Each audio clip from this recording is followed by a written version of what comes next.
Hello my dear students, ಹೇಗಿದ್ದೀರಾ ಎಲ್ಲರೂ? Welcome to Pallavi tutorials. ಮಕ್ಕಳ ಈ ಒಂದು ವಿಡಿಯೋದಲ್ಲಿ first PUC model question paper 2024-25 subject world history ಸಬ್ಜೆಕ್ಟಿಗೆ ಸಂಬಂಧಪಟ್ಟಾಗೆ 2024-25 ಮಾಡೆಲ್ ಕ್ವಶನ್ ಪೇಪರ್ ಏನಿದೆ ಅದಕ್ಕೆ ಉತ್ತರವನ್ನು ಹೇಳ್ತಾ ಇದ್ದೀನಿ. ಸೊ ಮಲ್ಟಿಪಲ್ ಚಾಯ್ಸ್ ಇರುತ್ತೆ. ಫಸ್ಟು 4 ಆಪ್ಷನ್ಸ್ ಇರುತ್ತೆ. ರೈಟ್ ಆನ್ಸರ್ನ ಸೆಲೆಕ್ಟ್ ಮಾಡಿ ನೀವು ಬರೀಬೇಕು. ಪಾರ್ಟ್ ಎ ಯಲ್ಲಿ first question, writing of the ancient Egyptians, hieroglyphic. Option C hieroglyphic. Second one, the painting by Leonardo da Vinci. Answer, The Last Supper. Next, third question, peace to the nation, food to hunger and land to their tiller was the aim of which revolution? Answer, option D, Russian Revolution. Next one, fourth one, the university founded by Napoleon Bonaparte, France University. Option A. Last one, fifth one, reforms announced by President Mikhail Gorbachev to improve Russian economy. Answer, Glasnost and Perestroik. Option C, Glasnost and Perestroik. Next to fill in the blanks questions, bracket ಅಲ್ಲಿ answers ಇರುತ್ತೆ. Right ಆನ್ಸರ್ನ select ಮಾಡಿ ಬರಿಬೇಕು. First one, Mariner's compass was invented by China. Dash was the divine language of medieval Christianity, Latin.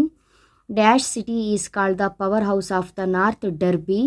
Dash followed the policy of war and diplomacy, Count de Cavour. Dash presided over the Bandung Conference, Ahmad Sukarno. Ahmad Sukarno. Next, match the following questions. First one, Nebuchadnezzar. Answer, Hanging Garden. Second one, Geoffrey Chaucer. Answer, father of English literature. Mussolini, Avanti. Truman, president of US. Rajiv Gandhi, Global Protection Fund. Next, one mark questions. What is the meaning of the word Hellenes? Hellenes means Greek. In which year did the Boston Massacre take place? 1770. Expand NEP, New Economic Policy. New Economic Policy. What is Carbonari? Carbonari is a secret society in Italy. A secret society in Italy.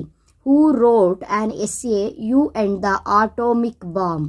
George Orwell. George Orwell. Next one, part B, 2 marks questions. Why was river valleys called as cradles of civilization?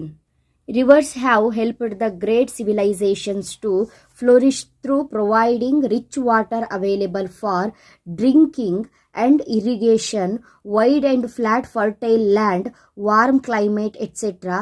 Hence the river valleys are called the cradles of civilization. Next one, write any 2 causes responsible for the decline of Mesopotamian civilization. ಇದಕ್ಕೆ answer causes ಬರಿಬೇಕು. Weak and inefficient rulers, invasion of Persians, struggle for succession among nobles and kings. Weak and inefficient rulers, invasion of Persians, struggle for succession among nobles and kings. Next one, who built the Great Wall of China? Why? Shi Huangdi. Shi Huangdi, to protect the kingdom from the attack of Mongolian Huns. Next one, from which word is the term feudalism derived and what is its meaning? From the German word feud, which means a piece of land. From the German word feud, which means a piece of land.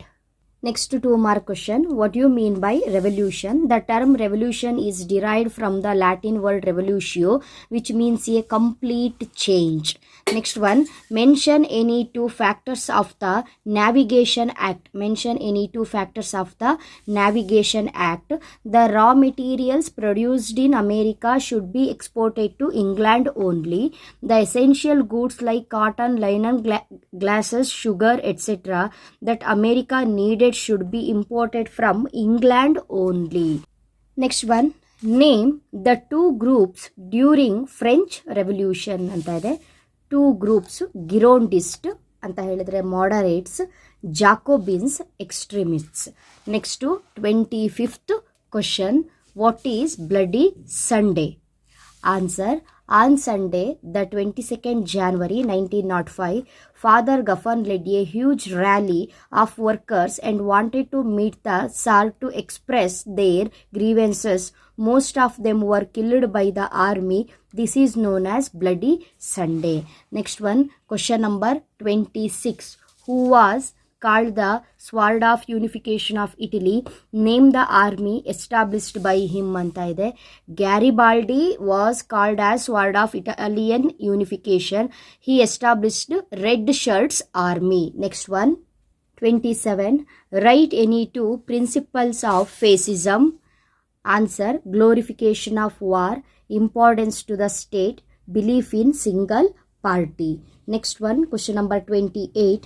Name any 4 members countries of NATO ಅಂತ ಕೇಳಿದ್ದಾರೆ. Members countries of NATO, America, France, Canada, Portugal. Next part C ಯಲ್ಲಿ ಏನೇನು ಕ್ವಶನ್ಸ್ಗಳನ್ನ ಕೇಳಿದ್ದಾರೆ ಕರೆಕ್ಟಾಗಿ ನೋಡ್ಕೊಳ್ಳಿ. ಇದಿಷ್ಟು ಕೂಡ ನಿಮ್ಮ ಎಕ್ಸಾಮ್ ಪಾಯಿಂಟ್ ಆಫ್ ವ್ಯೂವಿಂದ ಇಂಪಾರ್ಟೆಂಟು. ನೆಕ್ಸ್ಟು ಪಾರ್ಟ್ ಡಿ ಯಲ್ಲೂ ಕೂಡ ಕ್ವಶನ್ಸ್ ಏನೇನು ಕೇಳಿದ್ದಾರೆ ನೋಡ್ಕೊಳ್ಳಿ. ಇದಿಷ್ಟು ನೋಡ್ಕೊಳ್ಳಿ. ಇದ್ರ ಜೊತೆಗೆ last year annual exam question paper ಮತ್ತು ಲಾಸ್ಟ್ ಇಯರ್ದು ಮಾಡೆಲ್ ಪೇಪರ್ ಏನಿದೆ ಅದಕ್ಕೆ ನೀವು ಪ್ರಿಪೇರ್ ಆಗಿ ಒಳ್ಳೆ ಸ್ಕೋರನ್ನು ಮಾಡಬಹುದು. ಮುಂದಿನ ವಿಡಿಯೋದಲ್ಲಿ ಮತ್ತೆ ಸಿಗ್ತೀನಿ. ಅಲ್ಲಿವರೆಗೂ ಚೆನ್ನಾಗಿ ಓದ್ಕೊಳ್ಳಿ. Thank you. All the best.